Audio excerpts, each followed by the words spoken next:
Good afternoon, everybody. My name is Lee Taylor, and I'm going to go over a few housekeeping items before we get started. Our session today is in Zoom webinar. That means that all attendees are muted and your videos are off. We are recording the session and it will be available very soon. Here in a minute, I'll drop the link in the chat box. Please use the Q&A feature at the bottom of your screen for questions. We should have time at the end for questions and answers. American Sign Language interpreters will be on screen throughout the session. You may change your view at the top portion of your screen. Also, we are going to be using auto captioning this afternoon. I just turned that on. And if you don't see it on your screen, click the CC button at the bottom. We know that there may be technical difficulties, and we appreciate your patience as we encounter any today. If you are interested in continuing education credits or certificates of attendance, this slide is for you. You must be in the content portion of the webinar for at least 90% of the session to be eligible for a certificate. This is a mandate by the boards. Please do not leave the webinar until the conclusion of the Q&A, as that counts as part of the session. You do not have to enter your contact information in the chat, as attendees and your time is tracked by Zoom. Lee, I'm not seeing your slides. You're not seeing my slides?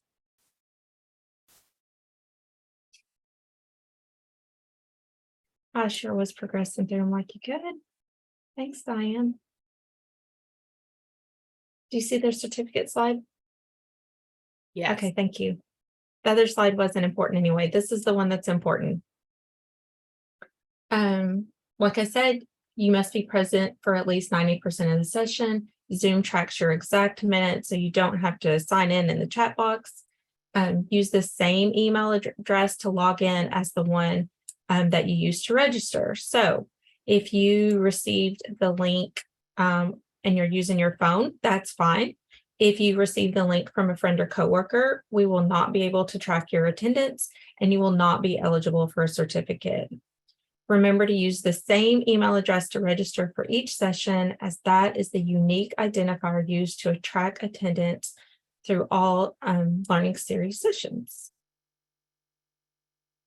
By December 20th, you will receive an email from me that provides a link to access the session evaluation, then your certificate. This is a screenshot to show you the landing page for the evaluations and certificates. You must complete the session evaluation to advance to the certificate. And lastly, you are responsible for printing your own certificate. We do not mail or email these anymore. This website houses several years of the System of Care Academy. So if you lose your certificate, you can access this website at any time to print another. And now let's learn about our presenter. Miriam is the Trauma and Resilience Advisor at the Kentucky Department for Behavioral Health, Developmental, and Intellectual Disabilities, working to create a trauma-informed, resilience-oriented system of service delivery and workforce support across the Cabinet for Health and Family Services. Miriam also serves as the co-director for Kentucky Project Aware, promoting student mental health and wellness through implementation and sustainability of school-based behavioral health supports. Miriam comes to us with a BA from Brown University, an MSW from the University of Kentucky, and completed her doctoral coursework in social work at the University of Kentucky. And is published in peer-reviewed journals and presented at national conferences, as well as the System of Care Academy and a previous learning series session. So now I will turn it over to Miriam. The famous unmute. You think we would know where it is by now. Thanks, Lee. And I want to say a special thanks to our ASL interpreters. We're very glad to have you here with us today. So I'm excited to get started, and I'm really going to ask you guys for some participation. So we have a few ways that we're going to try and do that. We're going to ask you to put some things in the chat. We have some polls, and we're going to use a Padlet exercise. So be prepared to join in, because I think that's the way we can get the most out of this particular session, which I'm excited to share with you, because I find this to be really important work for the way that we are thinking about the work that we all do across the system of care. So this is called the power of P, moving from ACEs to PACEs across that system of care. Our system of care would have been a better title, but we're going to look at what do we mean by positive childhood experiences. We're going to look at what we think about when we think beyond just the original ACEs study to examine the 3 realms of ACEs. And then we're going to really focus on some established ideas around the building blocks to build healthy outcomes from positive experiences, what we call the HOPE framework, that can enable us to really support youth and families across multiple generations, and think about how you each can be doing that in the work that you do, in the role that you have. And I'm hoping that we'll have some time for watching a little video about how you can do that, and even having a role play that Diana is going to happily help me do later on. So I'm excited to try these things with you. Those of you who've been in sessions with me before know that I never go beyond the first few slides without this self-awareness reminder. We know that talking about and thinking about the work that we do sometimes impacts us in a way that's different from actually doing the work. And one of the ways that we maintain our workforce resilience and build it is to be aware of how we're feeling and what we're thinking and how the work is impacting us. So sometimes when we are not actually doing it, but we're talking about doing it, or we're listening to somebody talk about doing it, as I said, it feels different. It can feel like a really big wave that washes over us. And that's not unusual. A lot of us experience that. We kind of marshal all of our resilience and our fortitude and our strength and our skills when we're doing the work. But when we are just sitting passively, we realize, wow, this is really hard. And there's a lot of heavy stuff that comes into it. And so if you notice that you're thinking or feeling some big thoughts or big emotions, one of the things I want to encourage you to do is to really lean into that.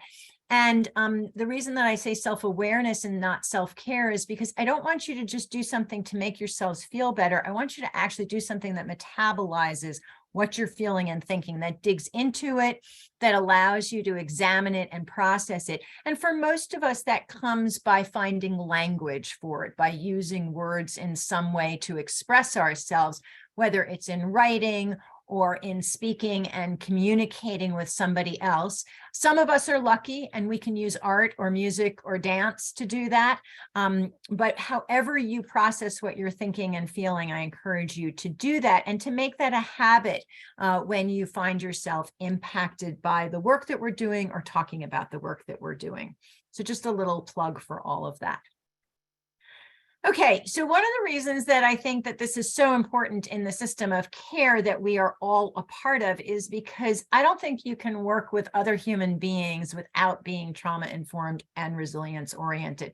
And we know now that it's not enough to just be trauma-informed, because we really want to be intentionally building up resilience and thinking about resilience all the time, not just when we need it in reaction to having been exposed to trauma, but be thinking about how can we be putting together the ingredients for resilience so that when people need to be resilient, they have those ingredients there, so that we're not just acting in a reactive way to trauma that people experience, but we're really preparing people to be as potentially resilient as they might need to be in a proactive way.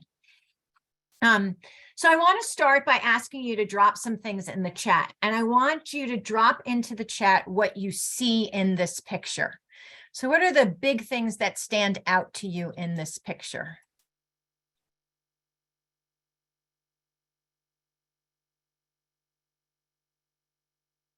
Right, cracks and holes in the wall, bugs, family disorganization, children, clutter, daily life, messy, chaos. Lots of things, a lot going on, children on the floor, children in playpens, family together, chaos, smoking adults, food, a lived-in house, a busy family, TV on, Jesus, TV, kid-centered, stress, animals, overwhelming, cabinet open, access to cleaning supplies, clothes everywhere, It's going so fast. Anxiety, mom on phone, child crying and unattended, electric things, insects, everyone doing their own thing, but also seems to be a parent there, hazards, entertainment, in the same room but separate, looks like fun. Okay, lots of different things. Poverty, no interaction, life, cigarettes. Good. Okay. So there's a lot going on here. And one of the things that we know is in the work that we do, sometimes the people who we're working with, the youth, transition age youth, and their families have a lot going on. They have a lot going on in the present. They've had a lot going on in their past, and they're likely to have a lot going on in their futures. And one of the things that we get to decide is how we approach that lot, right? That big lot of stuff that's happening. Good, bad, messy, not so messy, beautiful, ugly, dangerous, beautiful. There are so many things happening here. And we have some choices about where we go in. Now, traditionally, we have been taught to look for the things that are not going well and to pay attention to them. Oh, I forgot our first poll. Crap. Okay. Sorry. Poll 1, Lee. So I want you to answer this poll real quick. Let's try. We have 154 people on. Let's try to get to like 85 or 90% of people responding. Oh, I love this. I love it when there's a lot of people and it goes really fast and the numbers go like boom, boom, boom.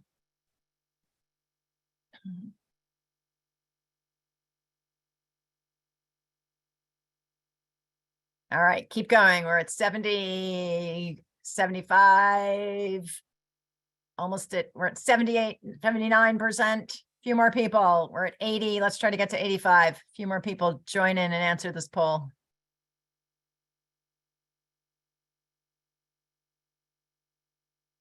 All right, looks like we're topping out at 81%. 82, great, thank you. Can you share the poll, Lee? Great. All right. So the vast majority of you, 75%, said risk factors were easier to see.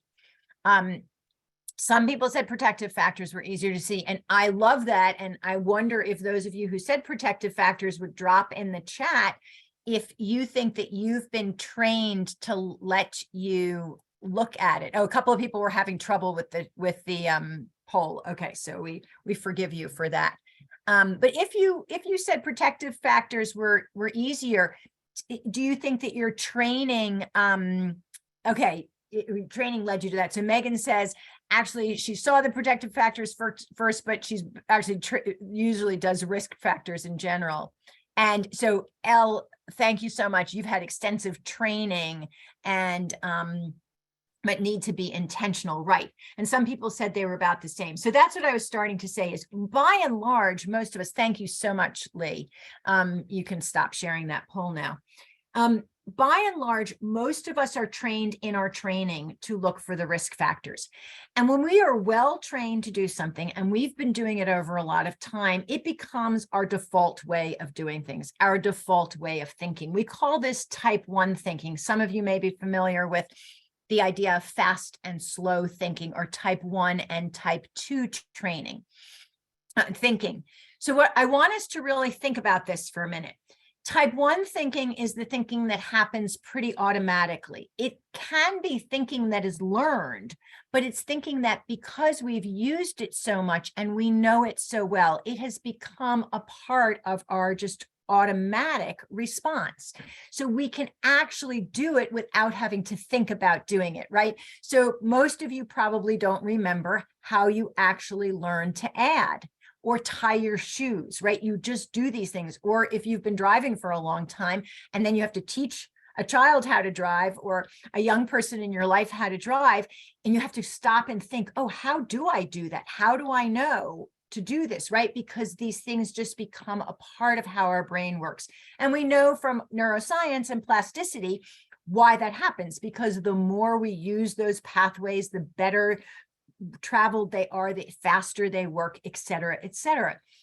But here's the thing about that type 1 thinking, that fast thinking. It is fast, it becomes intuitive, and it's actually kind of unconscious. We don't have to consciously say, I think I'll do it this way.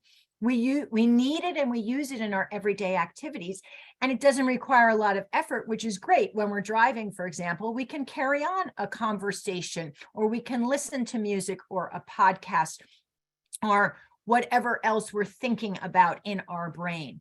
However, even though these things are based on our training and experience, type 1 thinking can become limiting.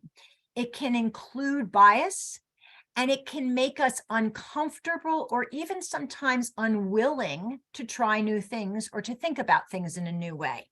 And we as professionals have to guard against that. So one of the reasons that we have to keep reading and learning and being lifelong learners is to keep challenging that way of thinking, right? The way that I was taught 30 plus years ago when I was starting out my career, things are very different now in the world of behavioral health. Even the language behavioral health is different, right? So I've had to learn and adopt and challenge my thinking. So what I want you to do for the rest of our time together is to really think about using type 2 thinking. That thinking is slower. It's more calculated in the best sense of that term, right? That we are intentionally thinking it through. It's conscious, and it notices what we're solving, what problems we're attending to. It does take more effort, which means that sometimes it takes a little bit longer. But it's the kind of thinking that we have to use when we are faced with something new. But what we can also do is we can use this thinking, we can consciously use this thinking even when we're faced with things that we are already familiar with. It allows us to expand our way of thinking about things by having more variability, by saying that great question for ourselves and others, saying, what if we did it this way? What if we tried it this way? What if we didn't do it the way they're expecting or the way we're expecting? To try new things, to take risks. It also allows us to take the other's perspective. And so by taking the other's perspective, that opens up lots of avenues of thinking and possibility that we may have missed otherwise. So I'm going to challenge you to really use that type 2 thinking and to constantly be saying, if not what if, at least what else, what more, what in addition to can we do? All right, that's my little spiel about type 1 and type 2 for the moment.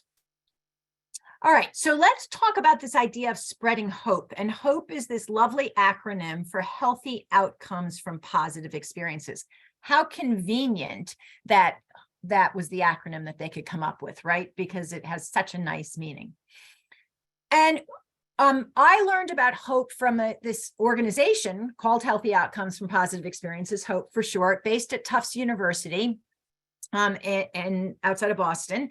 And the folks who started HOPE started it a few years ago with this assumption that positive experiences help children grow into more resilient, healthier adults. Now, that's an educated assumption, not just an educated guess. Because we have really good evidence to show that that is true. And HOPE as an organization aims to both better understand and support those key experiences for children and families in the work that all of us do. So here's the foundation of HOPE. It's from the science of the positive.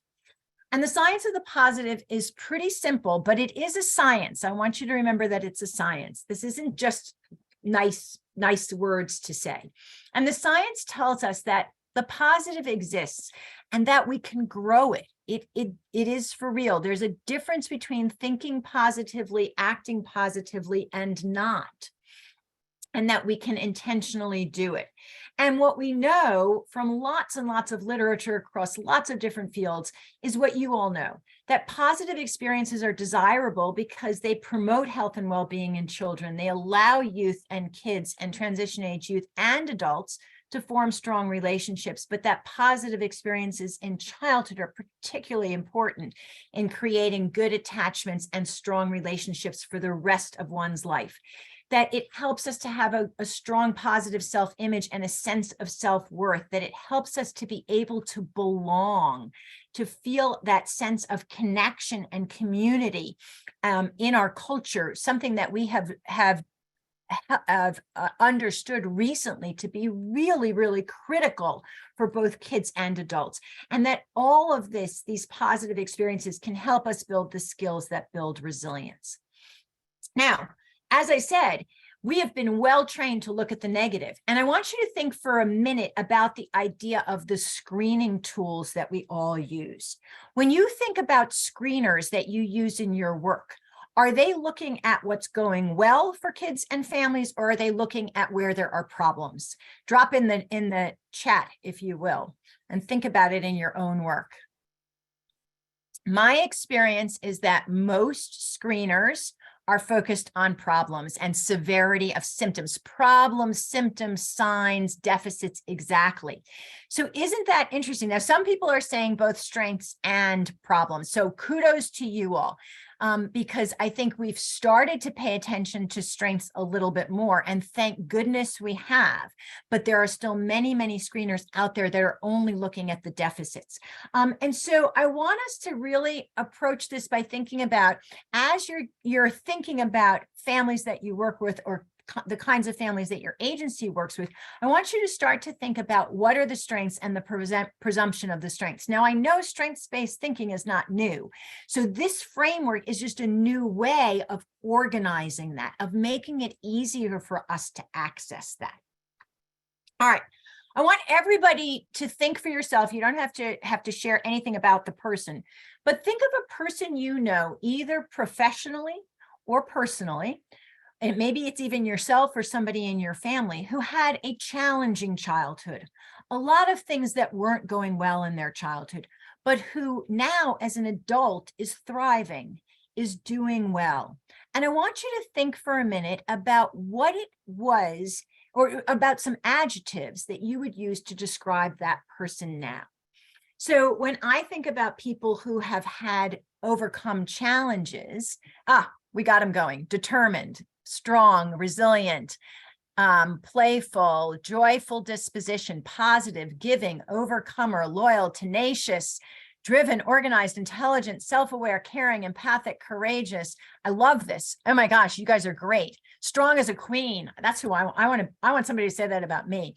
High emotional intelligence, challenging, goal-oriented, positive. Lots of ways that we describe them. Strong, absolutely. Empathic, strength, great work ethic, resourceful, love that, able to forgive, forgiving. Oh, that's beautiful. I don't know that I've ever gotten forgiving as an adjective for this exercise. Thank you so much. Grateful, independent. Yes, lots of characteristics. All right, so part of what we're going to do, and stubborn, absolutely. Good. A small amount of stubbornness is very, very helpful sometimes. Had goals, knew what they wanted. All right, great. So part of what I want you to think about as we're going through this framework is this session today, so I want you to think about how some of these building blocks and some of what we're talking about could have helped with that person who you know, or could help other people in that way, could start to create the things that would make you think of these kinds of adjectives, these characteristics in somebody who is either a youth or an adult. All right, poll number 2, Lee.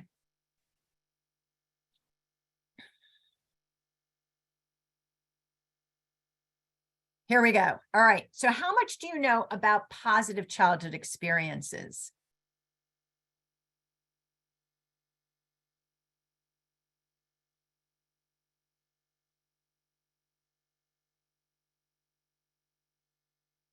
And I see Heather raised her hand.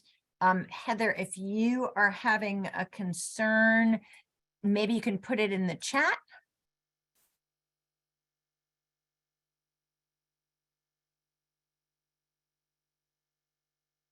There's a tech problem, somebody will help you with that. If it's a content question, I will try to answer it.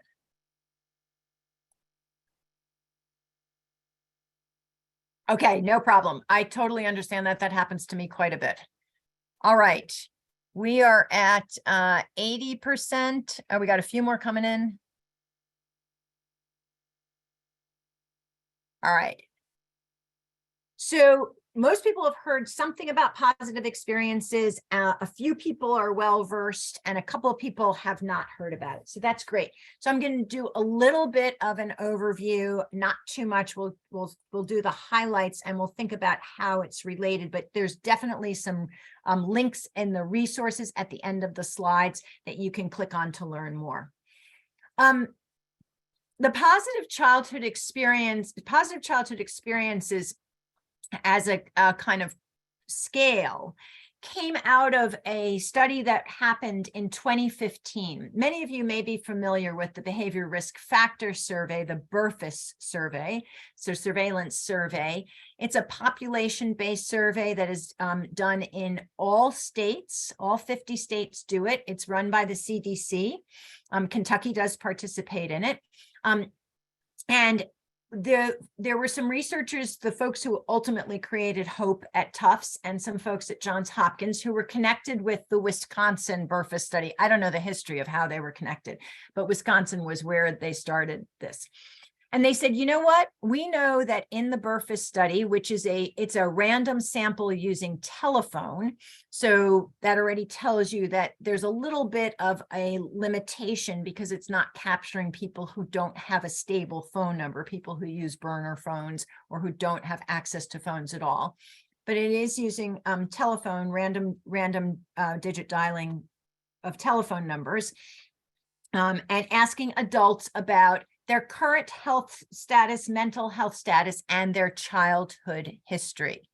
And so what the researchers said to the folks in Wisconsin who were running the study is, we know you ask about health, mental health, childhood experiences, especially adverse childhood experiences, but you don't ask anything about the good experiences. Can we add some questions about positive childhood experiences? And they said, sure. So they added 7 questions, and most of the BRFIS information for adults is related to behavioral health outcomes in adulthood. So they were able to correlate it with adult mental health. Now they picked 7 questions that were connected to 7 questions about positive childhood experiences that were at the time and still are being used by the World Health Organization because they thought, you know what, we should be consistent with them. We want to be able to correlate our findings and compare to what they're finding globally. And so they chose these 7 questions that you see on the screen. And so this basically speaks to when you were a child, you know, did you feel safe at home psychologically, emotionally, and physically? Did you feel like you had family who were there for you, who stood by you? Did you have some people outside your family who took an interest in you? Did you feel connected to your peers in high school in particular and to your community and feel supported by your peers? Right? So pretty basic kinds of things. And we don't have to do a deep dive into the literature to understand that all of these things we know are connected to good outcomes, both for kids and that help build also good adult life experiences in that way. So these are the 7 questions. So they add them to the BRFIS, they do the analysis, and they come up with some pretty important and interesting findings. This was published in the Journal of the American Medical Association Pediatrics Journal in 2019. And the lead author, Christina Bethel, is from Johns Hopkins. And then the last author, Bob Segi, is the man who started HOPE. And in between, you see some really great people who do a lot of good work, including Jeff Linkenbach. And he's the guy who has really promoted the science of the positive at the Montana Institute. Okay. So the first thing that they found was, not surprisingly, that there's a dose response. Well, that makes sense. And any of us who have worked in the field know that. The more good stuff that happens in childhood, probably the better the adult outcome. And we also know that conversely, the more bad stuff that happens, the more it can threaten adult well-being, right? That's why we're so impressed with people who have a lot of bad stuff in their childhood and they overcome it in some way.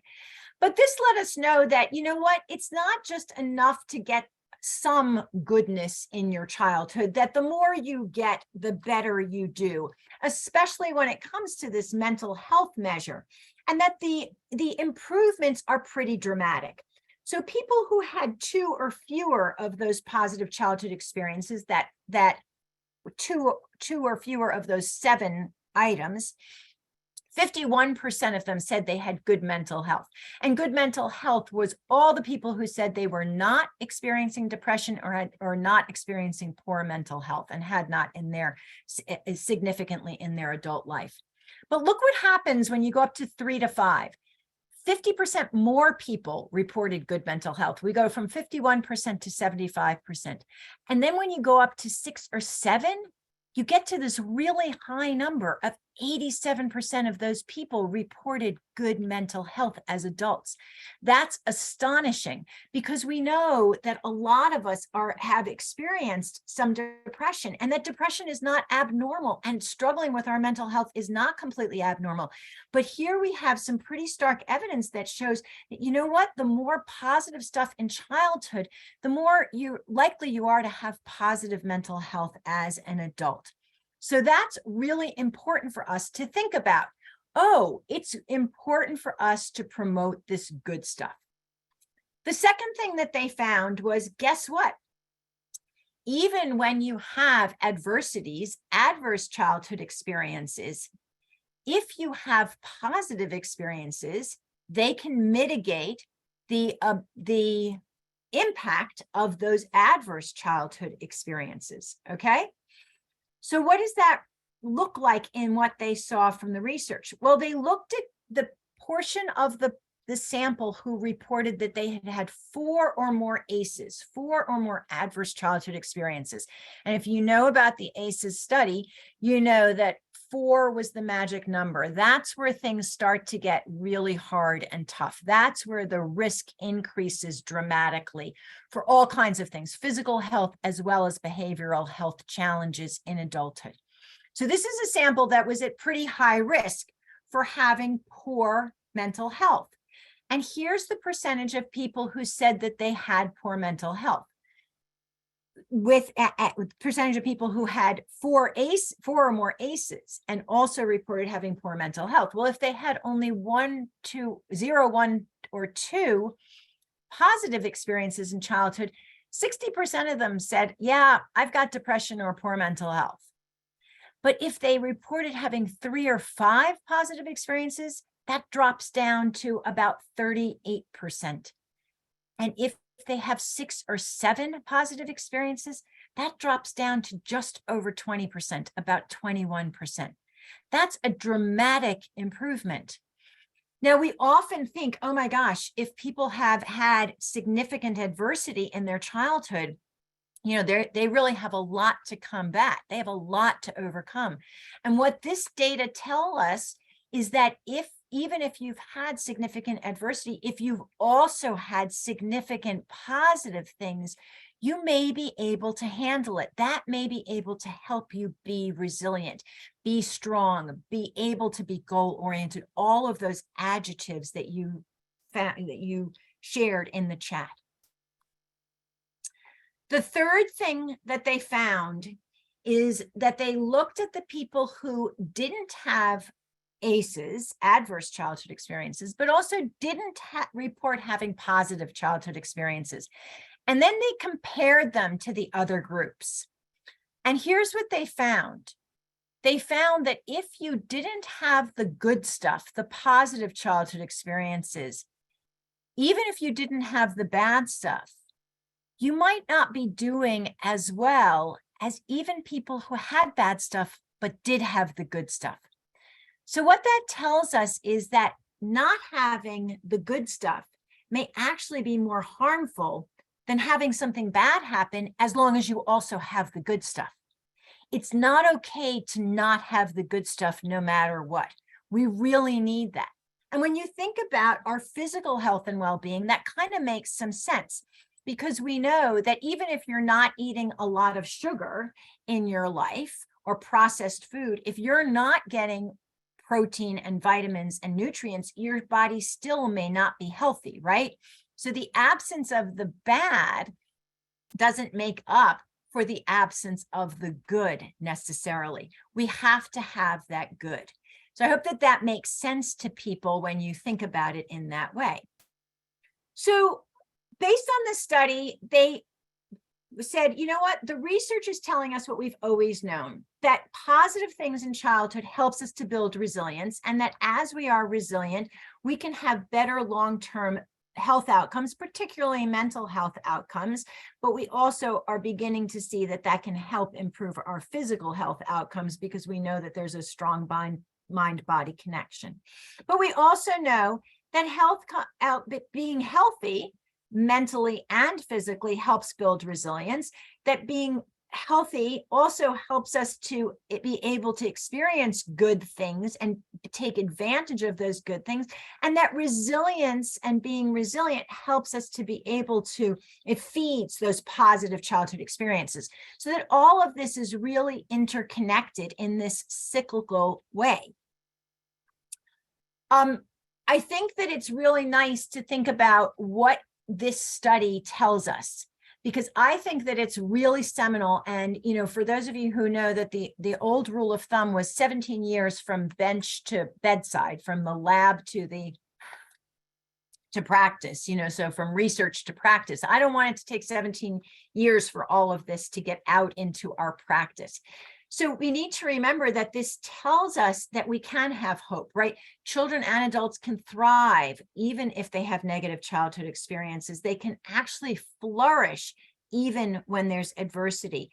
And resilience can trump ACEs. And positive childhood experiences can not only prevent, but also mitigate the effects of those adversities and the toxic stress that may come from those adversities. So we really want to privilege this. We want to elevate it. We want to use it and think about it. All right, let's do a tiny little review of the ACEs study just to put it in context. So let's do a quick poll on poll number 3. And I think I can probably predict what this group is going to say, or where the bell curve is going to be.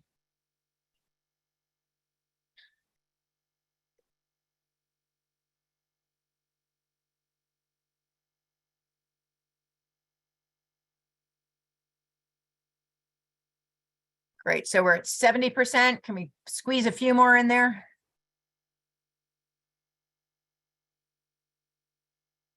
We're going up, almost to our 80 or 81%. There we go. We got to 82. Perfect. All right. So most of you know more than a little, may feel like you may have some more to learn, and a bunch of people, you are pretty well versed in this, and a few people are real experts. Great. All right, so let's just do a quick little look at what I think it's important to remember about the ACEs study to put it in context. Let's see, since most of you know about it, I think I'm not going to show this film, but I'm going to tell the story of how it happened. So the ACEs study happened, and it was published in 1998. It actually took place earlier in the 90s. This was 17,000 people who responded, who were respondents to a health and past history questionnaire that was given in California by a particular health insurance company, Kaiser Permanente. So these were people who were primarily either employed or had enough cash to be able to purchase their health insurance. They were not on a public form of health insurance.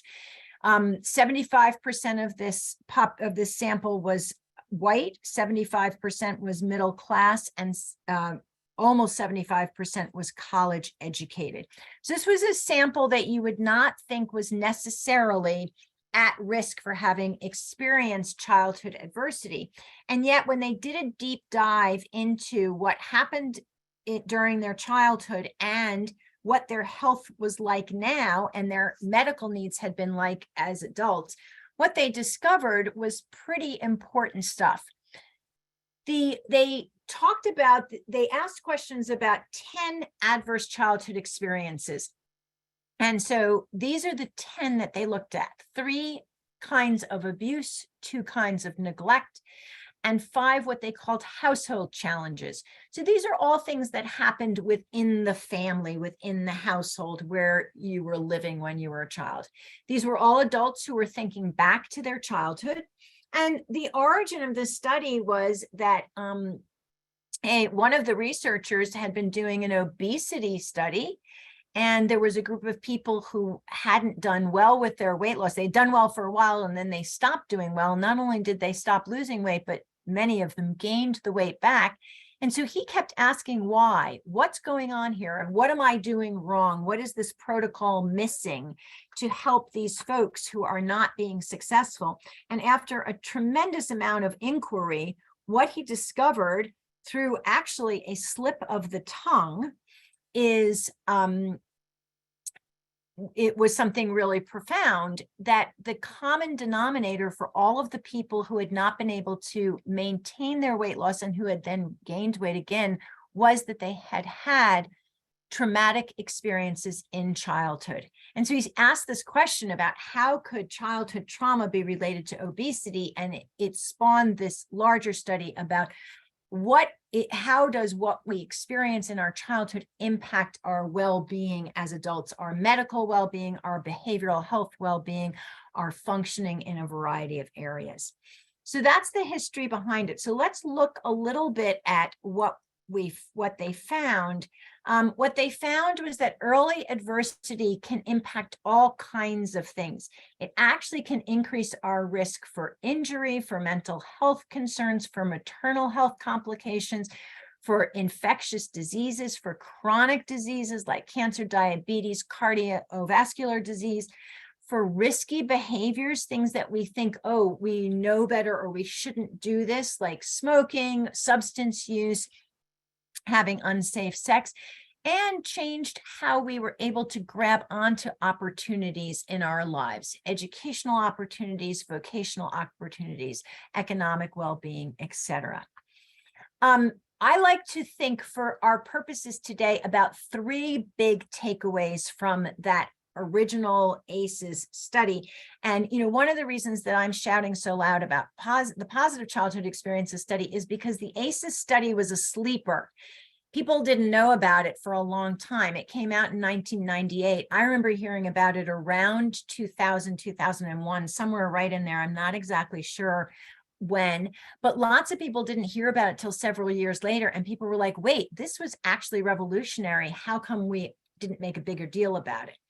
But one of the reasons it was revolutionary is because it said very clearly, guess what, guys? There is scientific evidence, research evidence, empirical data that says that psychosocial adversity, things that harm you psychologically, emotionally, cognitively, impacts health and well-being across the lifespan. Physical health, medical well-being, behavioral health and well-being, and all of those areas of functioning that we just mentioned. So that was pretty important. For many of us, that was like, duh, except we were really glad to have the empirical data to support it, so that when policymakers or program planners said, well, why should we put money in this, or why is it important that we do this, we now had real data. So that was really important. A second thing that they found was, they said it was kind of shocking that more people than anticipated had adversity in childhood. In fact, 2 in 3 people had at least one adverse experience. Well, maybe that was one of the quote unquote lesser ones, like growing up in a family with divorce. But it turned out that 12% of the sample who had 4 or more, that's a lot, right? And lots of people who had a lot. So what they discovered was, guess what? Adversity in childhood isn't the exception to the rule. It may be something that we need to be thinking about as a public health issue. We need to be designing our programs and our interventions with that in mind, understanding that. And the third thing they found was that there was a dose response. Again, not surprising to anybody who had worked with human beings in the realm of health and human services, but really important to have data on. The more negative experiences in childhood, the greater the impact. And as I mentioned earlier, 4 was that turning point. But I think that it's really important to look at what's happened since then if we're going to really think about how are we as practitioners, program developers, policymakers going to respond to the information in the adverse childhood experiences and on the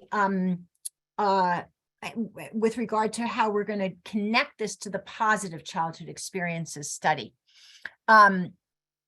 Yes, and I'm looking for a minute in the chat. So yes, the researchers who did Saxon, you asked, so it was Kaiser and the CDC, it was Vincent Folletti and Bob Anda, yep, ANDA, and then Nadine Burke-Harris has a great TED Talk about this, yes, absolutely. So, all right, so I want to share with you some of what has happened to extend our understanding of adversity during childhood.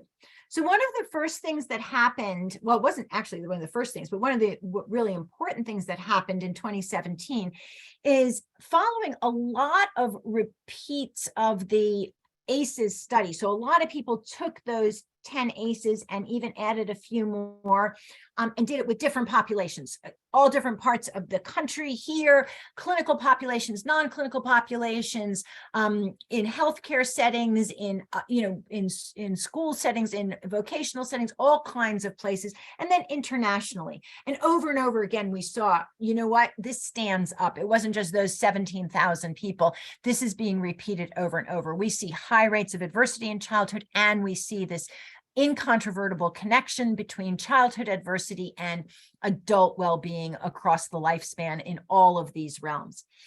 But we also started to extend and say, you know what, these 10 ACEs aren't enough. People are exposed to a lot of other kinds of adversity. So we started looking at things that we often refer to as social determinants of health, root causes of that can be another kind of adversity for people. And we saw pretty good evidence that if you're exposed to those kinds of things, violence in your community, poor housing, lack of opportunity, poverty, discrimination, and community disruption, that those are adversities and they can increase your risk for not having as strong a positive health and behavioral health and functioning outcome across your lifespan.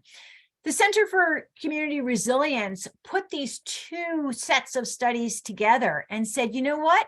They go together and they have to go together because they're interrelated. And here's how they're interrelated. There's two big ways that we want to think about how adverse community environments, that type of ACE, and adverse childhood experiences within the family connect. If you have an adverse childhood experience in your family and you also happen to live in an adverse community environment, it may mean that you have less access to resources to be able to be resilient, to get over that adverse childhood experience in your family, right?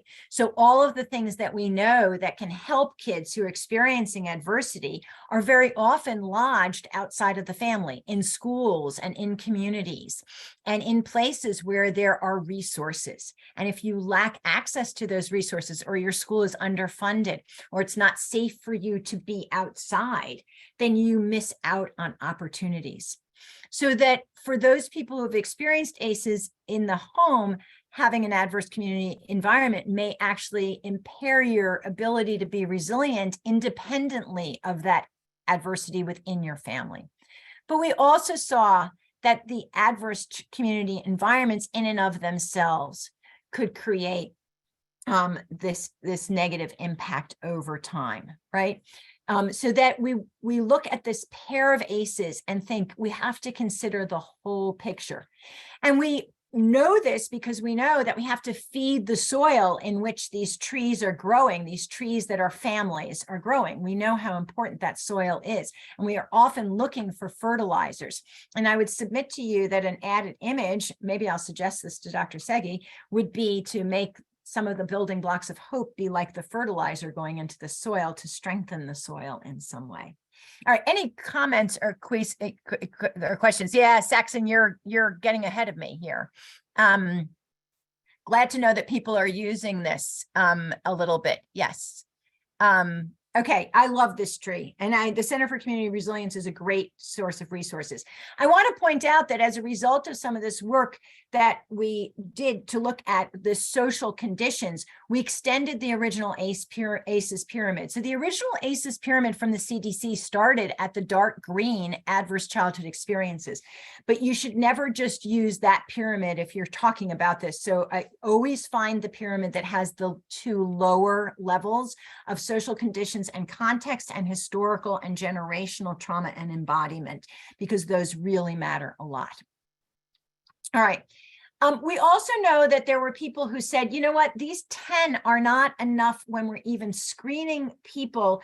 And remember that the original ACEs questionnaire was not intended to be used for individual screening. It was intended for population surveillance, but it has been adapted.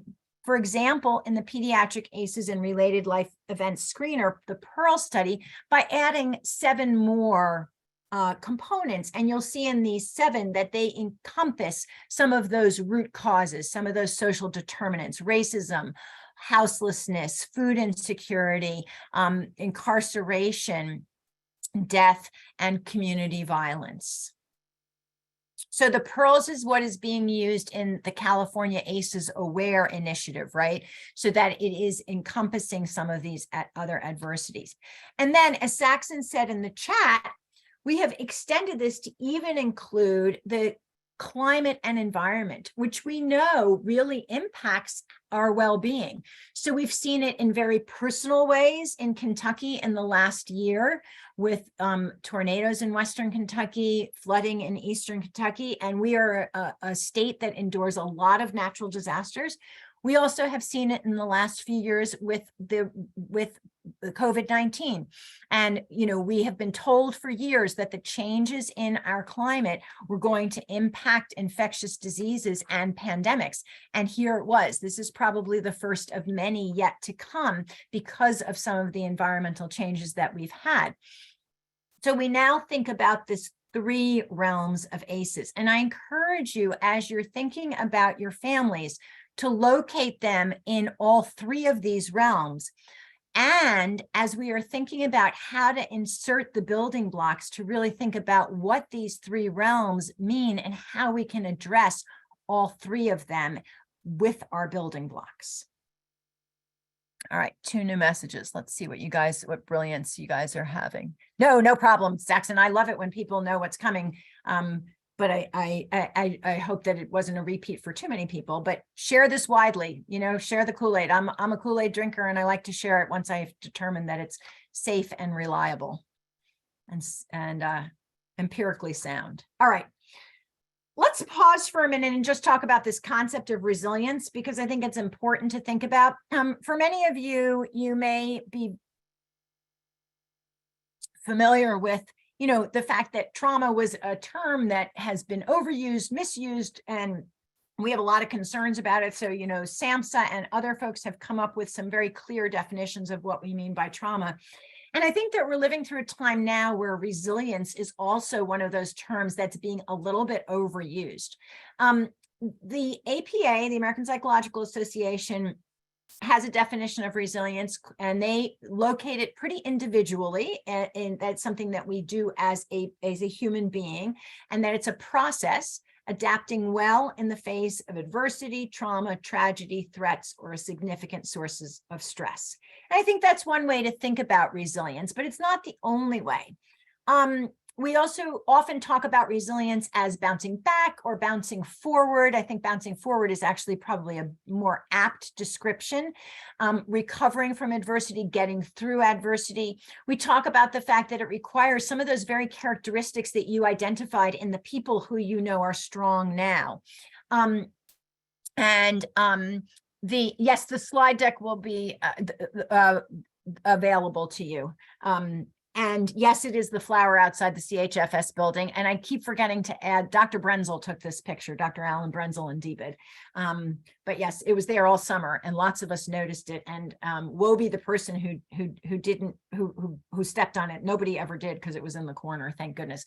But I love this picture because if you look really closely, I think you can see maybe the cigarette butt got cut off in this version of it, but there is a cigarette butt in one of the pictures of this that's right near it.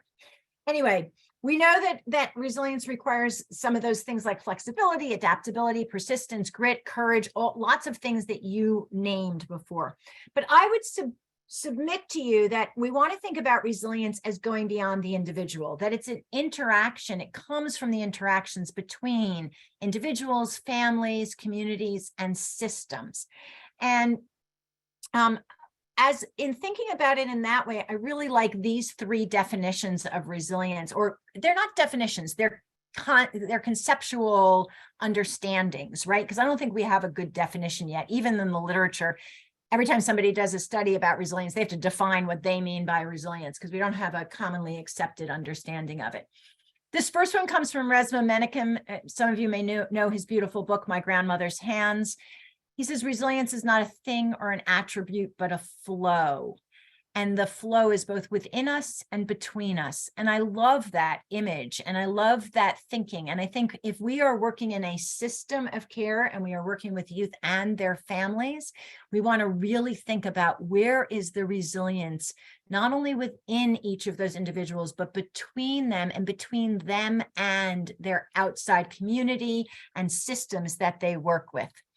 Ann Maston, who is the mother of all things resilience oriented in childhood, she's like the mama bear of research and childhood resilience, wrote almost 10 years ago now that, she really understood the resilience of a child as being distributed, right? Again, distributed between them and the people around them and their relationships around them. And then this last one that I really love and goes back to what I said at the very beginning of our time together about self-awareness and leaning into whatever you're feeling is this quote from Thomas Hubel. And he says, resilience is my ability to stay related to my challenges, to actually be noticing what the adversity, what the challenge, what it is that you're having to get through and to lean into it and go through it in that way. Here's a longer quote from Ann Maston that really talks about the idea that resilience can be seen from a systems framework. And I think I really like this for us working in the system of care because I think it extends that systems analogy, right? So that the whole system, whether that's our individual body as a system, or whether that's our family system, or whether that's our community as a system, has to be able to adapt successfully. And so that resilience can be applied to lots of diverse systems and that we can really think about it as being able to be scaled up or scaled down. But that also makes us realize that individual resilience is not an island, right? It's connected to the resilience of the system in which it finds itself. So again, it's not enough to just think about that individual. We have to put that individual or that family in their context, as that pair of ACEs tree reminds us, and the three realms of ACEs reminds us. Finally, I want to draw a full circle on this idea of resilience to go back to the idea of the global look at some of this, because as I said, those 7 PCEs came from work that the World Health Organization was doing. And some of that work was based on Michael Unger's really brilliant research around resilience and his thinking around resilience. And he really reminds us that resilience is not only the individual's capability to access their resources, but it reflects that condition, the context in which they find themselves. So again, this is a beautiful description of how resilience relates to the pair of ACEs. And I just realized that the CCR, the Center for Community Resilience, actually has a new resilience tree that I have to add into these slides, but you can look that up when you go visit their website, because I know you'll all click on those links at the end of this. All right, so if resilience is this really important moderator, right? Positive childhood experiences build resilience, and then the resilience is what builds the health outcomes. What we really want to understand then as practitioners, whether you are creating policy, developing programs, or delivering services, is what is it that we can learn from positive childhood experiences in that research that can help us to know what is going to build resilience. And here's where the HOPE framework comes in. So Dr. Segi said, okay, there's a lot of literature out there about strengths-based approaches, about what works well, about protective factors.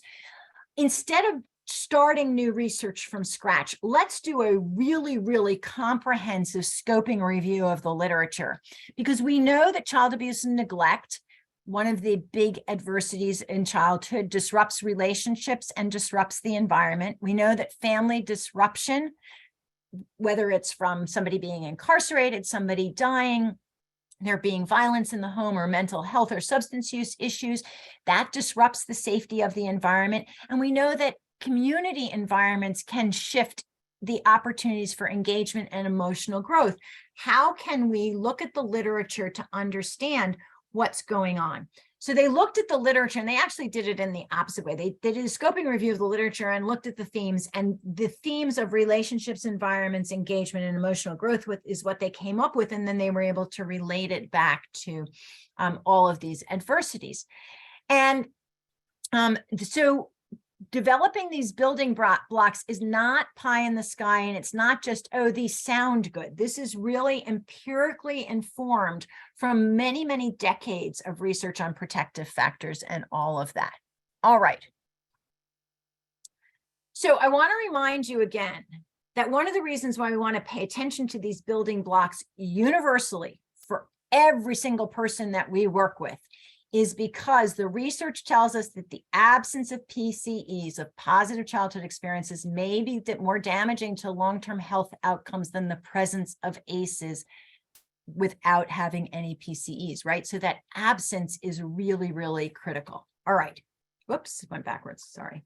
All right, so let's look at these 4 building blocks. Now, as you look at them, you're thinking, wait, of course, we do this. We know how important these things are. We know how important relationships and environments, and it may be engagement. That's probably the one that we haven't paid as much attention to in the clinical worlds that we operate in, or the program worlds we operate in, but certainly emotional growth we have.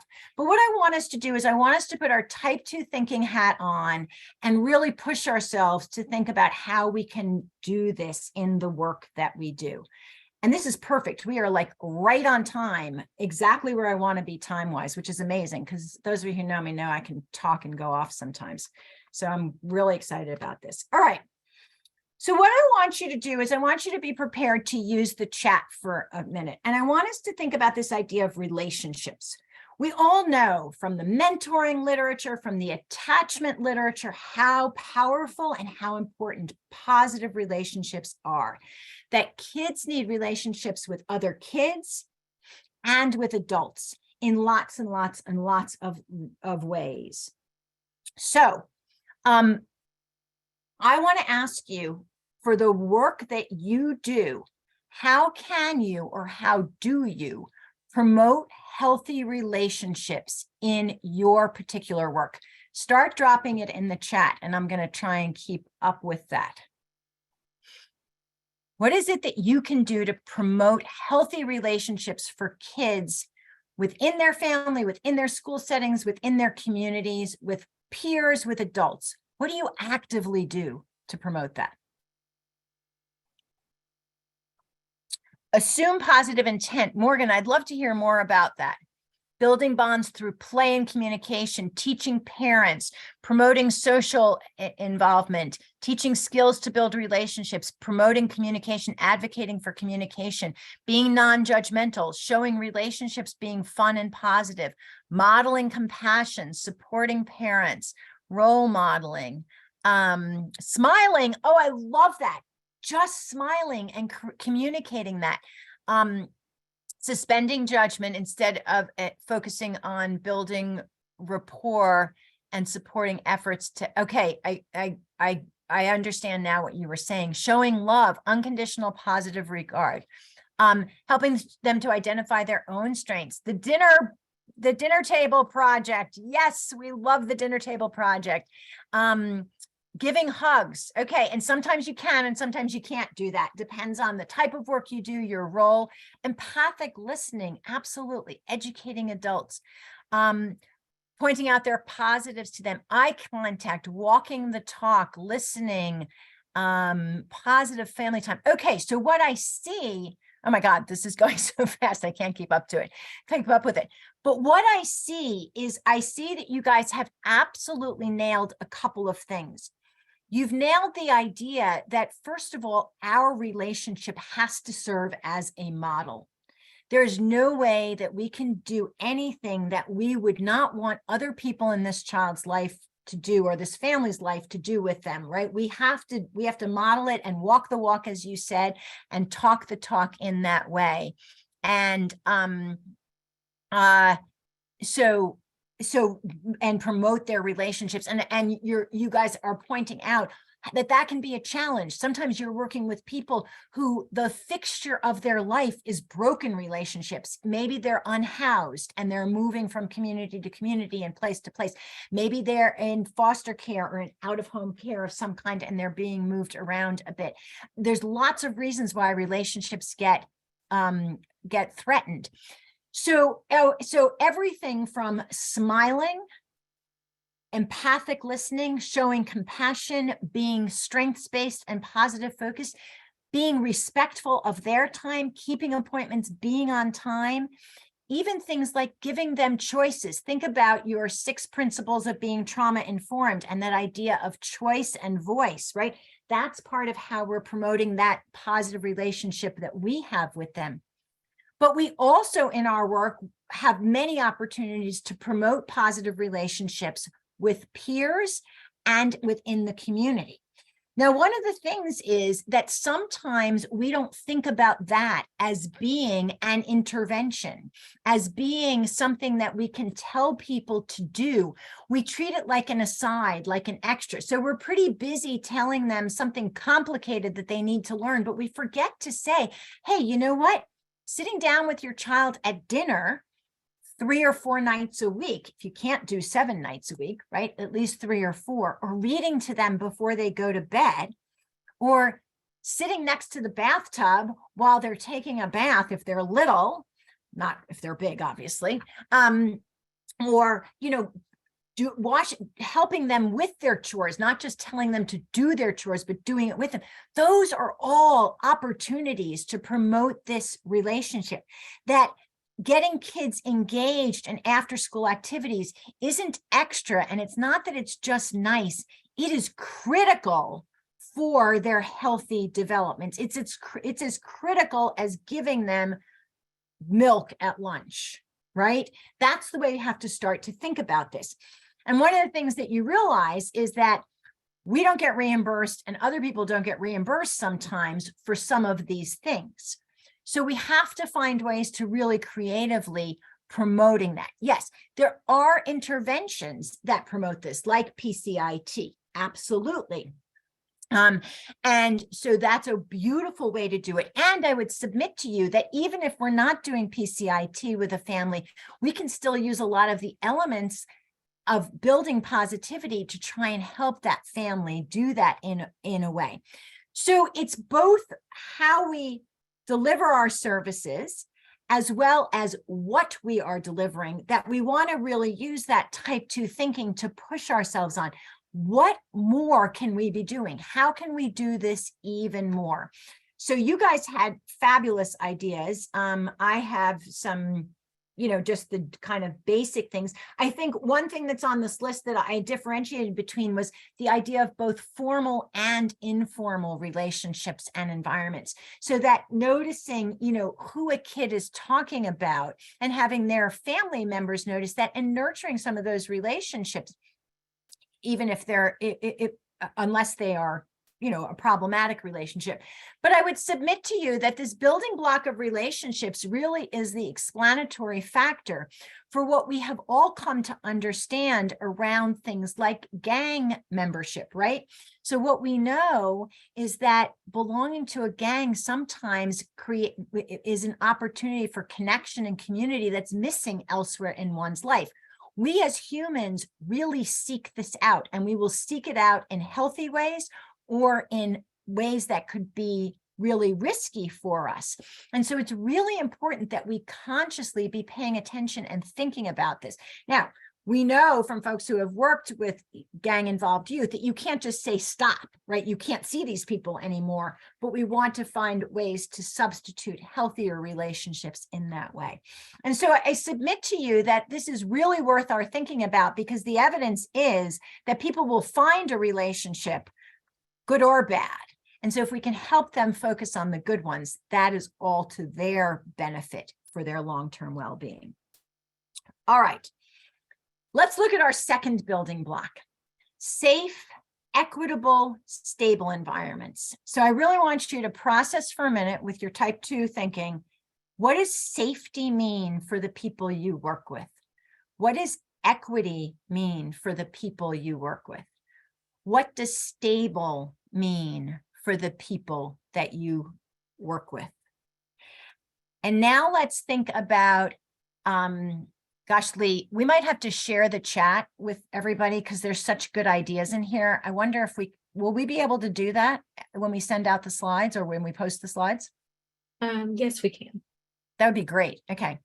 All right. So Megan started us off. How can you promote safe, stable, and equitable environments? I love this. The first thing is like finding out, can they afford the things that you are suggesting to them? Yes, helping with structural, basic kinds of things, housing and food, thinking about access. And Holly, say a little bit more about what you mean by access. I love this, Vanessa, meeting them where they are in every way. And that means many, many things. That might mean that we have to be flexible about where literally we meet them. Is it clinic? Is it home? Is it in a public space? It also means psychologically, right? Meeting people where they are. Finding those natural supports. Patricia, say a little bit more about what you mean about natural supports. Holly, I love this. Yes, finding the concrete supports. Connecting to resources, bridging gaps. Yes. Remembering transportation. Absolutely. So part of what looking for their natural supports is like finding relatives. So who already in their world, instead of saying, oh, you need to go to this place or this person, or we're going to give you this, building in things and building up things that are already a part of their world and their community. I love this, Yashira, telling us, asking people, what do you consider to be safe and stable? Absolutely. What would safety mean to you, right? Maybe we're thinking, oh, it'd be great if this mom could go to a park with her kids. And for her, safety means that she can safely go out of her building, right? Now, that's an extreme example, but it's really important that we notice this. Yes, access to medication and things, right? And there's like different ways of having access to that. Some of it's financial, some of it's literally, can you get to the place where they can supply it for you? Home in the inn. Megan, thank you so much. That's a lovely phrase, to have a safe place to be for the night, right? So this idea of safe, stable, and equitable environments is not something that many of us who provide clinical services, health or behavioral health services, traditionally ask about. We kind of leave that for case managers, or we leave that for the other advocates or social service providers. And what I am going to say to you is this has become everybody's business.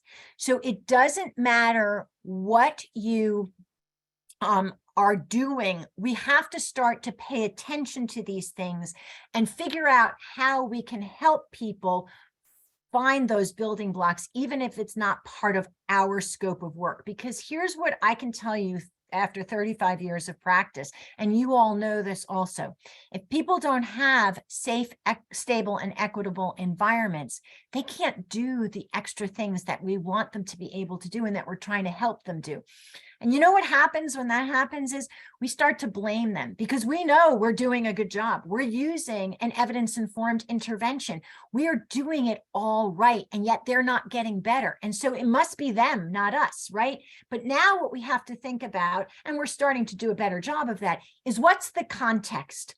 What do they have access to in their environment? What do we need to make sure is there? And this goes back to, that old Maslow's hierarchy of needs that we all learned in school and is very important, but it's not somebody else's job to address some of that. It has to become all of our jobs. And it also becomes our job in paying attention to policies and who we vote and things like that. So I love what's going on in the chat. Yes, the equity, safety, and stability cannot be afterthoughts. They are at the core of what we're doing, right? Because we know that not making them the core continues the discrimination, the disproportionality of access, et cetera, et cetera. Yes, then that's such an interesting point. Yeah, that not everybody has a phone and has access for 911, right? And so, I'm thinking about things like domestic violence situations where one of the ways that somebody may be controlled is that their partner does not allow them access to a phone or other technology. So how do you figure out safety in that way, or people who are houseless, et cetera? So yeah, you guys are bringing up some really, really important, powerful things. I would add that in addition to the basics of food, shelter, healthcare, clothing, et cetera, we want to think about things that it turns out are not luxury items. Green space, healthy air and water, access to play and leisure, right? One of the things that we know is that kids grow up in families where parents are working 2 and 3 jobs, and they never get to see their parents, are missing out on something really, really important, right? And of course, transportation. So understanding the neighborhoods of people and where they exist is so critical, and being able to think about that and help them problem solve. And it may be that the first thing that needs to happen is that they may need to figure out a way to access some of these basics before you can even do the work that you are so well trained and prepared to do for it to really, really work.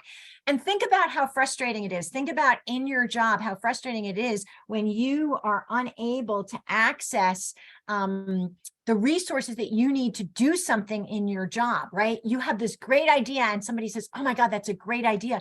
If only. And how terrible that feels. Like, oh man, this could be so much better. Well, that is what we're basically asking people to do. We're saying, wait, we want you to try and do this, but we're not going to give you all the tools, or we're not going to make sure you have all the tools to be able to do it. And that's not okay. We're missing out on something really important.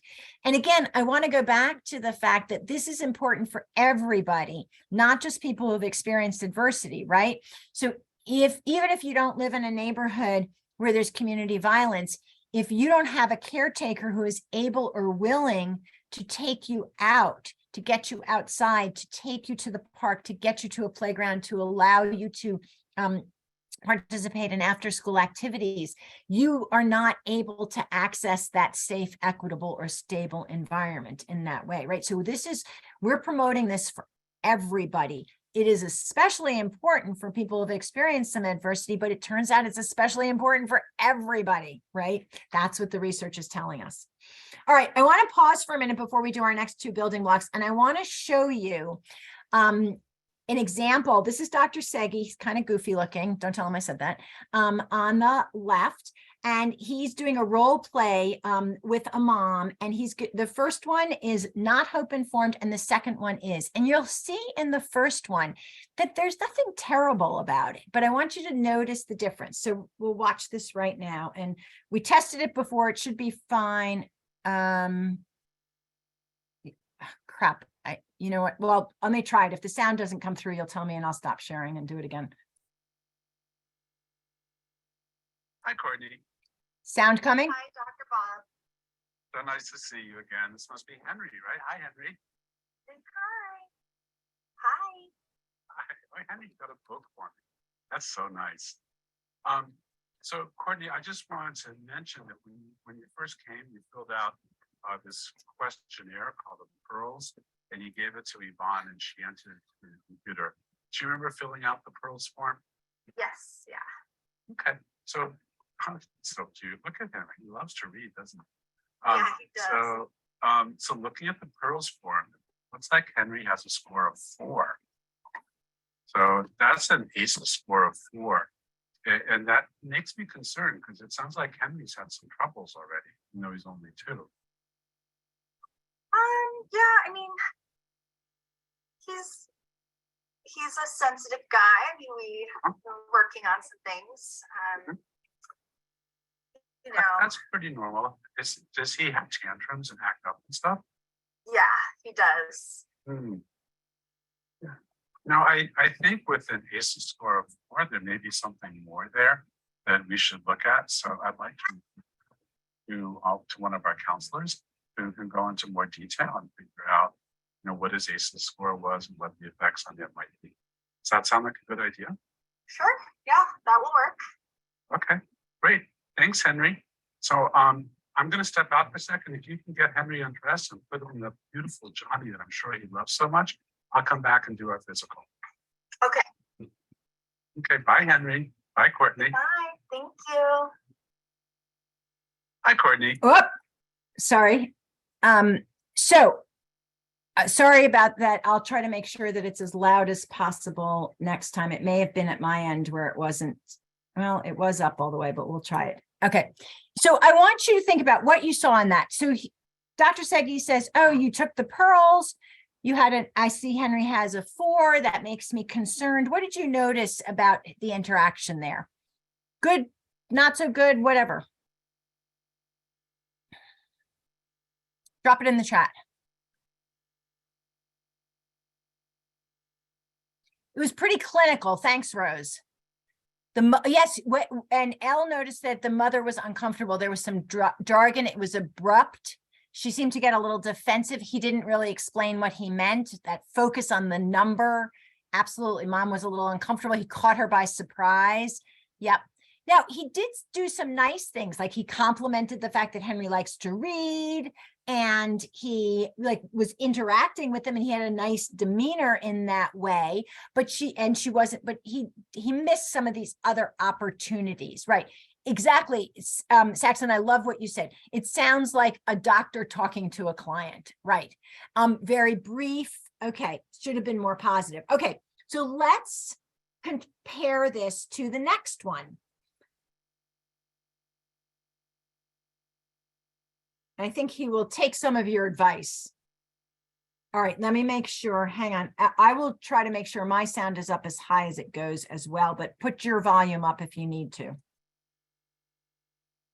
Hi, Courtney. Hi, Henry. Hi. Hey. How have you guys been since I last saw you? We're doing well. It's been really busy. We had Easter, and Henry got to go on an Easter egg hunt with his cousins, and it was super fun.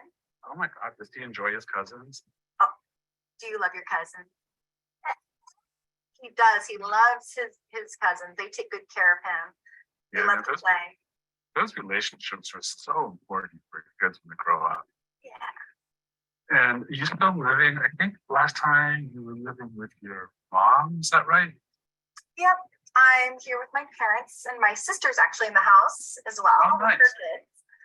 Yeah. You all get along well? Most of the time, yeah. It's it's a balance, but yeah, it's been so nice having them, and like Henry having his built-in playmates has just been so lovely. We love it. So you have a really nice environment to raise him. So I've known you for a little bit, and I was a little surprised. Do you remember filling out this form called the Pearls when you came in? I do, yeah. When you filled out this form, it asked me questions about whether there was domestic violence or substance use or those sort of things. And you had a score of 4. And so I'm just wondering what was going on, or whether you think that whatever that was might have some influence on them. I was curious if you wanted to share any of that with me, or if you think that that's something that you'd like to explore further. I mean, yeah, I don't mind sharing. It's just kind of the reason why we're here with my parents is because I had to leave. Not a great situation with his dad. And he's working on things, and we're using our supports, and it's, yeah, I mean, that was a tough situation for him. And so do you have people who support you? You said you moved out and live with your mom. Is that a supportive relationship? Did she help you? Yes. Yeah. We're very grateful to have my mom and my sister, even though she's very busy with her own kids. You know, it's really nice to have more adults. Mhm. You know, to And the village, right? And more cousins for Henry, right? Oh yeah. And you know, they have more energy than I do to chase after him. So it's been great. I bet you do. So, sometimes people with high ACE score, which is what you said, can have some issues. And I want to make sure that you're taking care of yourself and you're safe. And if Henry does have some problems in the future, we can talk about it again. But if you're not describing anything that seems particularly worrisome now, but are you doing okay? Thank you for asking. Yes, I do see a counselor once a week, and it has been really great. And, yeah, things are going okay, and I really appreciate you checking in. Okay. So lots of things that were different, right? So one of the things that you may have noticed is that the first recording was 1 minute and 45 seconds. And the second recording was 3 minutes and 12 seconds. So the first thing that he did was he slowed down a little bit. And if you go to the Hope website and you look at some of the other examples, in one, he comes in and he says, I'm having a really bad day and I don't have very much time. I'm not going to tell you all the things that are going wrong with my day, but I want to apologize in advance. And it's like this kind of backwards apology, right? And so, the first thing that we have to acknowledge is that we can't do our work quickly, because to do our work well means to build relationship, to model the power of relationships, and to take some time. So that's the first thing that I want to point out to you, and that you guys noticed, right? You also noticed how he gave her a choice. How he explained, remember that questionnaire that you filled out, and he just, he asked her first if she remembered it, and if she hadn't remembered it, he would have like gone over it with her, and some things like that. So I really appreciate the fact that you guys picked up on some of those things. He also not only focused on Henry, right, but he also asked her how she was doing. And so I love that you all are picking up on that, but I also think that it's something that we don't often talk enough about among ourselves. And, the research tells us that a big part of people doing well in behavioral health services is the relationship that they form with the helper. It's not the particular intervention, it's the relationship. And so we need to talk about that more. We need to acknowledge how powerful and how important that is. And what I want to remind you about is that even though he took more time, it was only 2 minutes more, right? Now, 2 minutes for every person during the day does add up, but it's still only 2 minutes, and 2 minutes made a big difference in the way that he was able to approach it and what happened in that interaction. So I think you guys really, really pulled out some powerful things in that interaction. And I want you to keep mulling over it and, do that with yourselves or with your, with your supervisees. If you're a supervisor, to think about, if you had more time, what else might you want to do? Now, how can we compress some of that and still work that in and not have it take, several hours in whatever way, but we really want to make the most of that, Yeah. And so I think that I would submit to you that sometimes the privileged people don't get the second doctor either. They sometimes get the first doctor. But, I think that it's all of our responsibilities. And so what I'm asking you to do is to like be part of this wave of change. And for some of you, it may not be a change. This may be the way you practice, but we want you to keep on doing it and spreading it and making this be the norm so that when people come home from the doctor, they say, that person really took time when they come home from a mental health or a substance use appointment or a social services appointment or get off the phone for eligibility criteria to get public assistance or housing, that they say that person really took time to listen to me, to know me, to pay attention, to engage me.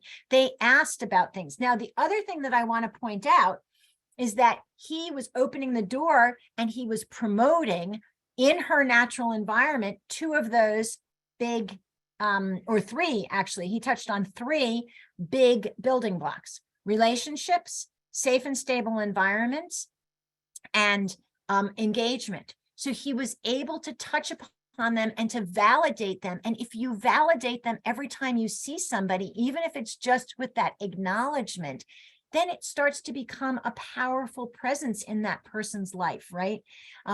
People really remember that. All right, thanks for doing that with me, and check out some of the other videos that are on the HOPE website. Let's look at our third building block, engagement, and think about how we can promote the idea that it is important and it is good for development and good for our health and our mental health to be engaged in our community. How do we in our work do that? How do we convey that? How do we help people do that? How do we actually engage them? What do you think?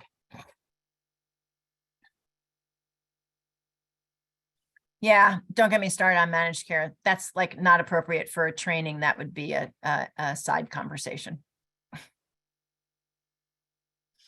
Booths at community events, great. And not just handing stuff out, but talking to people, right? Like saying, hey, how are you doing? And complimenting them and saying, oh, hey, are you with your grandma today? Or, who's this? Or whatever else is going on. Open houses at schools. Yes, bringing people into school. Not everybody's comfortable going to school. What else can we do? Sometimes we can bring school to the community, right? We can bring the school to a housing location, right? To a public housing location, to a park, to places like that. I love that Sandra's saying that to connect clients to volunteer activities, to work opportunities. And we know that volunteer opportunities, being pro-social, helping others is a powerful, powerful builder of resilience. Creating community activities in neighborhoods. Yes, not just in our locations, in our buildings, in our clinics, in our offices, but out in the community. Having multiple ways to reach out to people. Yes, so the engagement that we're doing, not depending on only one avenue of engaging people and doing outreach. So things like mobile units, public service announcements, social media, word of mouth, posters, putting yourself in places where people who might need your services are, right? My daughter is a freshman in college, and she's a real activist type, and she had spent all semester helping a group that works with the houseless in Providence, Rhode Island, reorganize their thinking because they weren't having much success getting people who needed help with documentation. So they partnered with some local churches, and they were there from 7 to 9 a.m. College students there from 7 to 9 a.m. yesterday morning, Sunday morning. And there were 4 kids there, and they helped 25 people in 2 hours. And so just going to where people are, right? Those people were coming in for breakfast at this church. And by the way, do you need help with documentation? Yes, we do. And so it was, I thought it was very powerful, because at first when I heard 7 to 9, I'm like, oh my gosh, who's going to come in at 7 a.m. on a Sunday morning? She's like, oh, I think it's going to be successful. And it was. So really being being creative, being innovative, meeting people where they are, literally and figuratively in this way. So again, I would challenge you to think, I'm not sure that we spend enough time thinking, all of us, some of us do, it depends on the nature of your work. If you have not given thought to this engagement piece, not only with your own services, but in the larger community, how that is beneficial to the youth and families that you serve, please do so. So I love this art bus, right? Art and music and dance are powerful, powerful builders of resilience and ways of coping with adversity.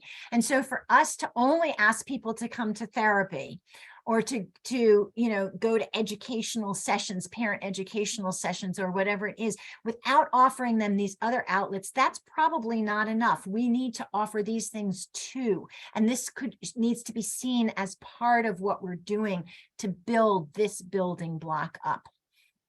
Okay, let's see if I had anything else on there. Oops, sorry. Well, I'm having a little bit of an issue here. All right. Don't forget, when we're talking about equity, also how important and powerful it is to see other people who look like you, right?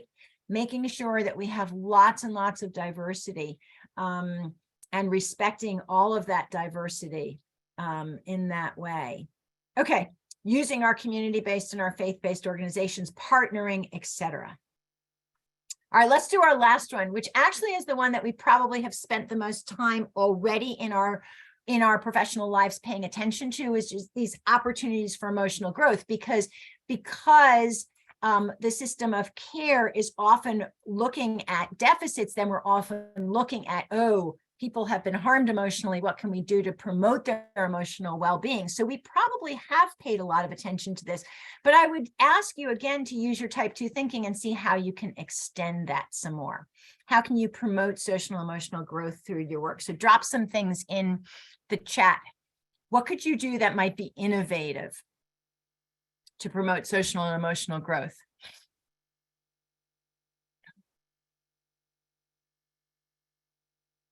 So anybody who works with kids, I would submit to you that free time to socialize and interact is really, really important to build those skills and to feel valued and to help them. So like, Dr. Segi made some chit chat at the beginning with Courtney, with Henry, just kind of checking in. How are you? What's going on? He learned about the Easter egg hunt. Like, all of that is valuable information, but that interaction is also this important opportunity. And these are part of what promote the social and emotional growth. Yes. Routine check-ins, absolutely. Simple contact, laughing, absolutely. And being human yourself, right? Acknowledging, modeling what happens when you make a mistake, when you forget something, when you're late, when you have to cancel, when something doesn't work out, modeling that. I am so sorry that this happened. I wish it hadn't happened that way. And here's what we're going to do from here on out, helping people to learn how to do that. So yes, games and fun activities. And this is powerful, powerful intervention. It's not just fun and games, right? I'm not saying that evidence-informed interventions don't work also and aren't important. It's not one or the other. It's both and in that way. All right. I love this idea of rotating leaders so that kids and families see different kinds of helpers and different kinds of leaders and people who are different and within their peer groups as well, right? And absolutely using that power of peer support and peer learning, that we can lead from every chair, and we are all learners and we are all teachers in lots of different ways. Okay. So thank you so much for that. And I think that the other piece is that we don't only have to pay attention to the big events. And I like the fact that Dr. Segi was like talking about normal kinds of things, right? Like, and checked out, like, does your mom help you and how? But like paying attention to the normal ups and downs of life, not just the big events that bring people to our doorsteps, and helping them see, oh yeah, you're handling that. That's great. Oh, that's so good that you have that. listen, you know what? We can learn from that. You were able to manage this situation with that. It's just a matter of making that bigger now. I think we can do that, really helping people to hone in on their strengths and their protective factors in that way. And of course, we know that social emotional learning, which, is often associated with schools, happens in all environments, right? My staff used to say that they were going to get me a crown that said every moment is a therapeutic moment. And I think every interaction is an opportunity for social and emotional learning to promote social and emotional health. All right. So yes, Olivia, I have asked Lee to share when she shares out the slides. So we'll do a PDF of the chat and make sure that you all get that. All right. So I want you to think for a minute, as you thought about each of those building blocks, was there anything that surprised you that either, oh yeah, we're already doing that, we should make that bigger, or anything that you thought, gosh, we need to pay more attention to this building block? There may be some that are easier depending on the kind of work that you do or the community that you work in, or your personality or temperament can be helpful in that way. So just really think about these 4 building blocks again and how you can dig into them and extend this a little bit. All right, now I want you to go back to that person you thought about earlier. Think about what we've talked about, those 7 areas that are assessed as positive childhood experiences, the 4 building blocks that can help promote healthy outcomes and build resilience. What do you think that you're now looking back on that with this lens? What do you think has helped the people who you were thinking about? Just note in your own mind, or you can drop in the chat if you want, what you think was a part of it. I suspect that for many of you, relationships were paramount. They were really, really important. And maybe engagement. Lots of people manage adversity at home by becoming super engaged in other places, school or after school activities or work or something like that. So yeah, positive adult relationships, supportive relationships. Yeah. As I suspected, lots of relationship things. Yeah. But what we want to remember is relationships are super, super powerful, right? Bruce Perry's been, doing decades of research and work around this, and really has helped us understand that the neuroscience of relationships really helps us know how powerful they are. And there are also other building blocks. So we don't want to forget about the other ones as well. Again, it's a yes and. Okay. So part of what I want you to remember is that these moments of hope, these moments where you can promote healthy outcomes from positive experiences, can happen in every encounter you have, at all different parts of that encounter, from the very, very start of your connection to people, and when you're doing a warm handoff. It also can happen at the policy level and when you're designing programming. So this matters for all of us. I think I've made that really clear in that way.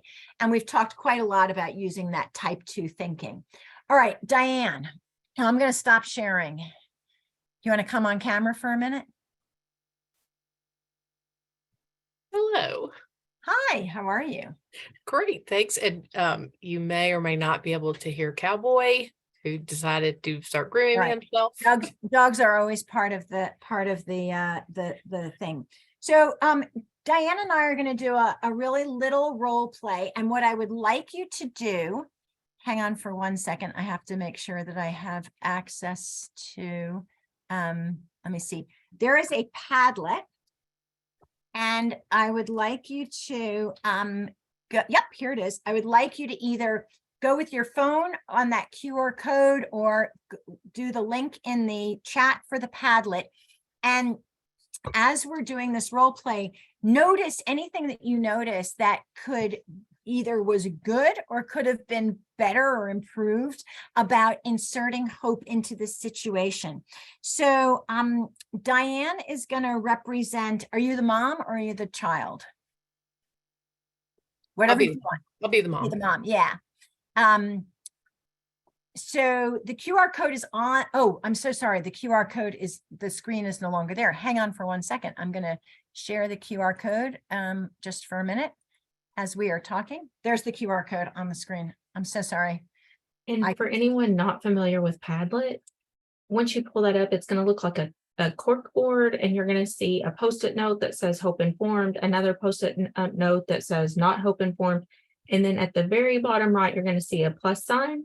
And that plus sign, click on that, and that's how you will add your note and either Yeah, drag and that's- drop it to under Hope or Not Hope. Yeah, you add like a little sticky note, and then when you have to publish it, at the top right when you add your sticky note, and then it'll make a little note, and you can just drag it in. And if they don't stay where you put them, don't worry, we'll sort them later.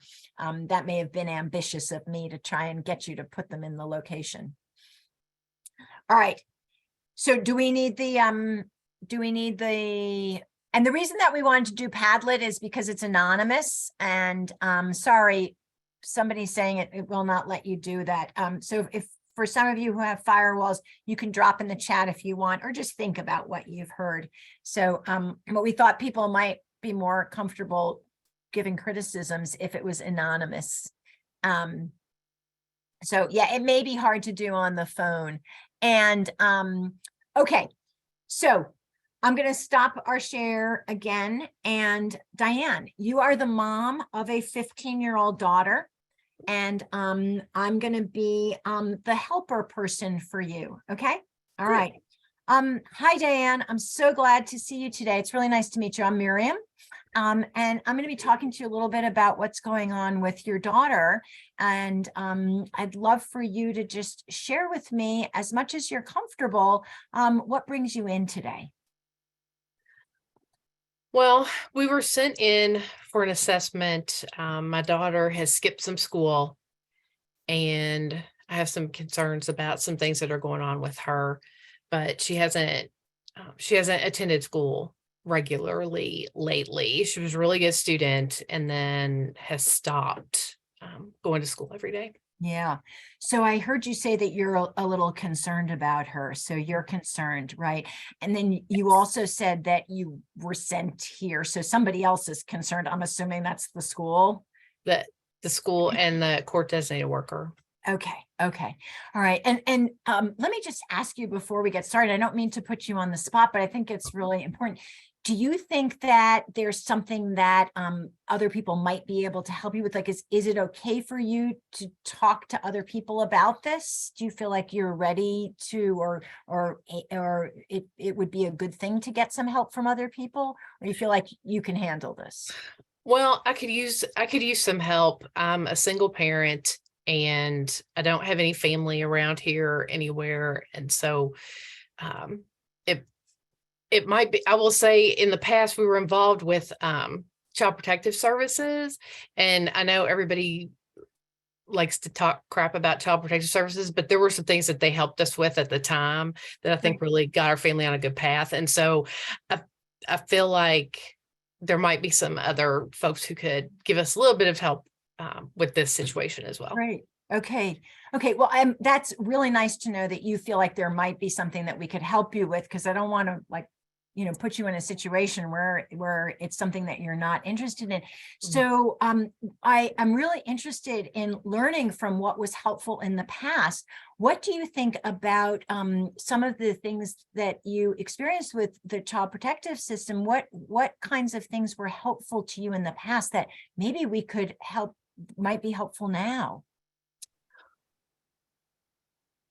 When we got involved with them, I was very early. So I'm in recovery, and I was very, very early in my recovery and was trying to go to school at the same time, and, didn't necessarily have great childcare. And so that's how we came to have a Child Protective Services worker. I won't go in the whole story, but they were able to put some supports in place that helped us get through that part. And we, it wasn't something that we did for a long time, but just to kind of get over that hump.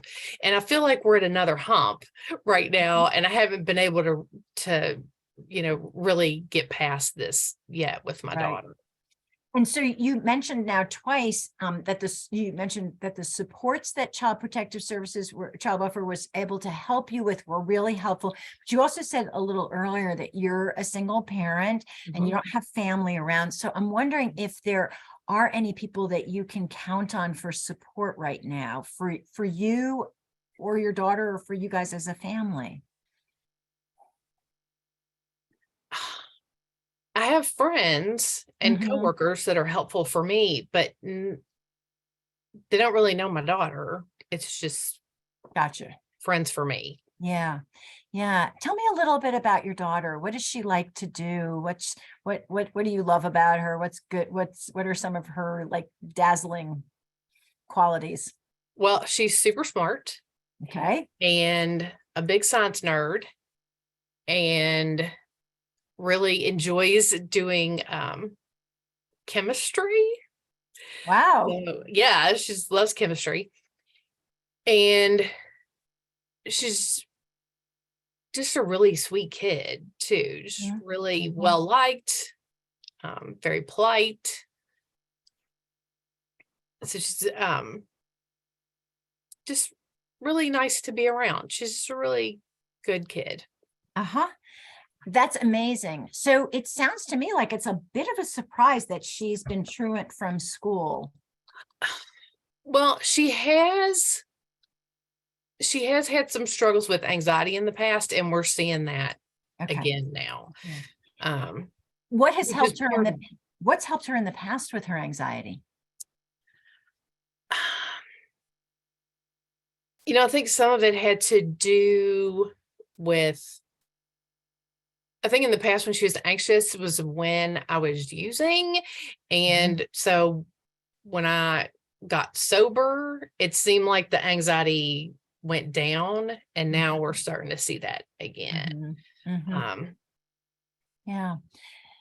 So, the other thing that I heard you say a little earlier is that you have some supports, but they're not necessarily supports for your daughter. Does she have some supports of her own that you can think of? Where does she get her support? yeah, she does have friends Mhm. and some really good friends actually that she's had for a number of years. One super close friend that is over at our house all the time.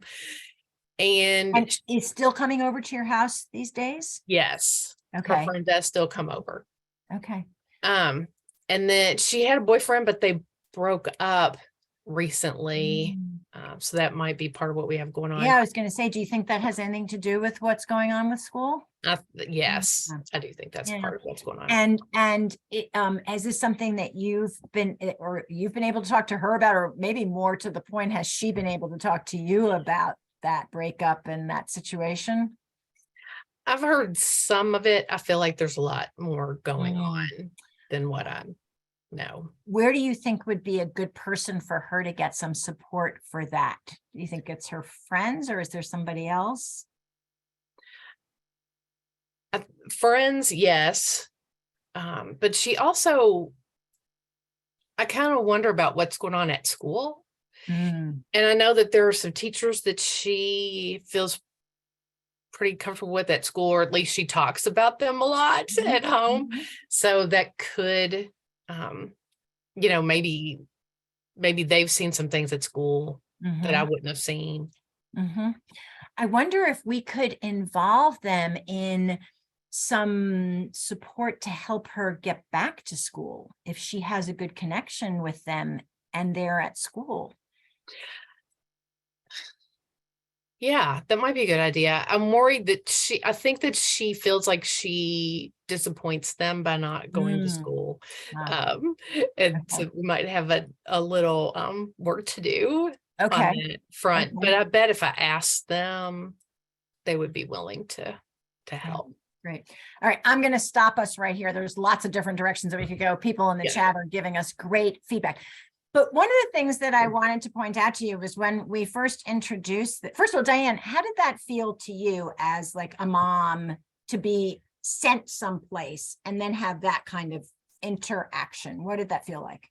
It felt a lot more like you were listening to me and looking at the strengths instead of just hammering all the things that I was doing wrong, which I think sometimes could happen in those situations. And for somebody who's been involved in any part of our system before, that's very often the expectation that they come in in a defensive stance because Yeah. they're ready to be accused of not being a good parent, right? For sure.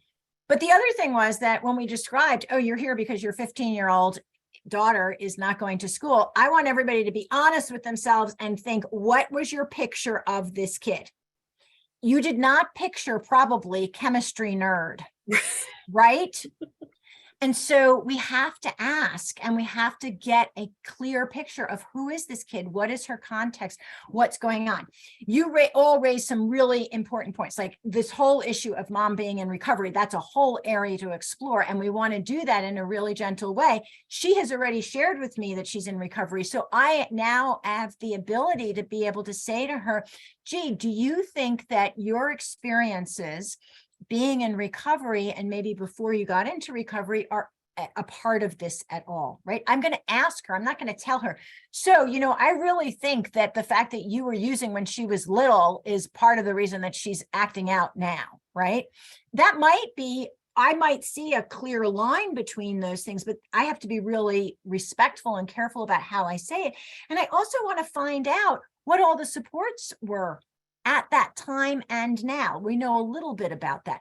So I think, and if Diane hadn't shared with me that she was in recovery, I might have wanted to ask, were there any important things that happened in your life as a family when your daughter was younger that you think could be a part of this now, right? I'm not going to say necessarily, so did you ever use substances, right? Because the implication is, if you answer yes, then it's now your fault that your daughter is not going to school because of your past substance use, right? So we want to open these conversations in very, very respectful and inquisitive and curious, right? We want to approach it from a place of curiosity in that way. All right, Diane, thank you so much. And everybody, thank you so much for indulging us to do this. I think I needed a little more time for that part of what we were doing, but that's okay. And I'm sorry that the Padlet didn't work. So maybe we'll have to figure that out. Lots of firewalls, it looks like, for Padlet, but we'll see what's on there. Let me just see if there's anything. I do see some things on there. So I'm going to share the screen really quick. I will take a picture of this and I'll put it at the end of the slides. So I did interrupt. Thank you. It's a New York hazard. Ugh. It's and some double-barreled questions. Yes, thank you. Really good points of things that were not hope informed. And then some nice things that you saw that were somewhat hope informed. So just be really thinking about this. And as I said, we'll share these out with you so that you can see what brilliance other people had. Are you seeing the slides now? Yes. I still see the. Perfect. Okay, just wanted to make sure that it changed. Oh, We're seeing no, the not the Padlet. slides, the Okay, Padlet. hang on for 1 second. I'm going to stop share and now I'm going to have to reshare. All right. So here are the slides. All right. So I just have a couple of more things I wanted to say. Look at this again. So use your type 2 thinking. And what do you see? Drop a few things in the chat.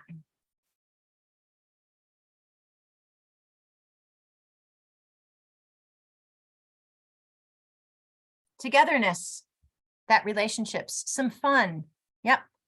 Yep. Kids are fed, there's food, they're all together. Their children are able to entertain themselves. Yes, there are cleaning items. They need to be put away, but at least somebody knows that cleaning is important. There is some connection to religion and spirituality. The electricity is on. There are pets. Yes. They're not fighting, right? There's none of the kids are hitting each other or hitting the dog or, teasing or whatever. So there's a lot to build on here, right? And so, one of the things that we could think about is, all right, in this situation, we definitely want to take care of the bugs. That's probably not a good thing. We want to help put away the cleaning supplies and make sure there are plug covers on the electrical outlets. And then we want to point out, oh, that's so cool that you guys have pizza.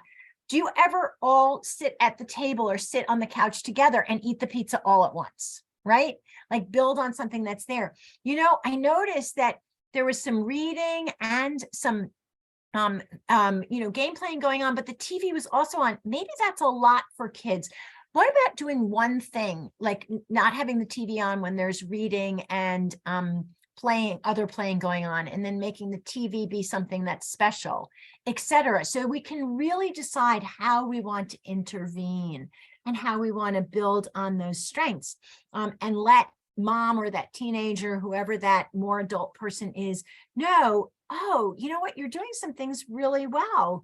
And that's pretty cool. And we like that about you. And we recognize that about you. And we're going to help you build on that a little bit more. Maybe mom knows there are bugs and she's been trying to get rid of the bugs and she can't because her neighbors have bugs and they keep coming into her apartment too, right? So then that becomes not a comment on mom, but something that we want to help her deal with systemically in her housing situation, and bring in some other people to help her and advocate on her behalf or with her about, etc. All right, I think you got the point. So I just want to end by saying that, all of this goes back to this idea of our shared humanity. And I think that if you think about why you do the work you do, I suspect that it comes from some variation of a really strong commitment and belief in our shared humanity. This quote from Desmond Tutu is a nice way to think about it, that each of our humanity is bound up in each other's, because we can only be human together. I firmly believe that what makes us human is being in community, and that's why we are the way we are, is so that we can be in community, and that being in community makes us who we are. It works in both ways. So I always just like to take us back to that, and remind you that, hope does come from a place that we all have aspired to pay attention to. And it's a very nice framework for organizing our strengths-based, child-centered, family-led innovations, and to promote these 4 building blocks can help us build resilience. There are tons and tons of resources at the Hope site. So here it is, and you'll be able to click on that in the copy of the slides. I am happy to take some questions and stay on for another minute, but I also give you lots of links to Hope and other organizations that are paying attention to positive childhood experiences and the role that this approach can take.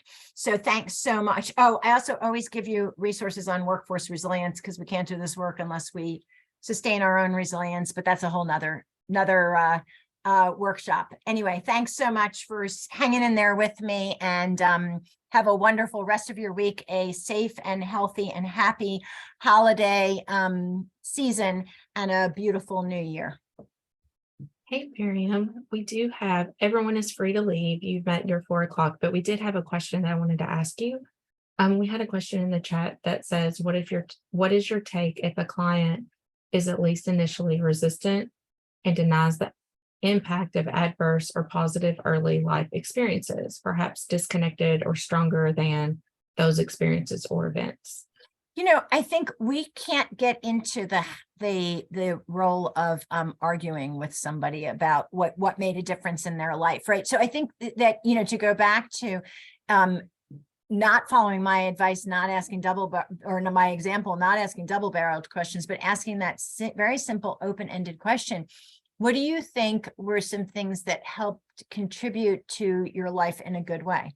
Right? A very, very open-ended question. And then starting from that, because if you go right to the adversities, lots of people have spent their whole life saying, I am not going to deal with that I'm not going to think about that. I'm not going to feel the things that makes me feel. And we can't go there and try to peel that back immediately. And it may not be necessary. It may be that they've learned how to manage that. But again, if they're not putting as many positive things in place, then that's not good enough. So we want to help build on the positive. So I'm assuming that that's more like an adult maybe. But remember that we also don't have to get people to talk about this.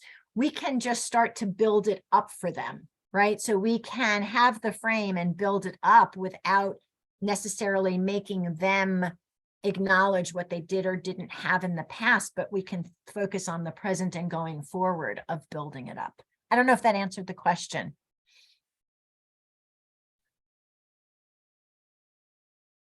Okay. I think maybe it did. Okay. I was muted, but she said thank you. Okay, great. Okay. All right. Well, thanks, everybody.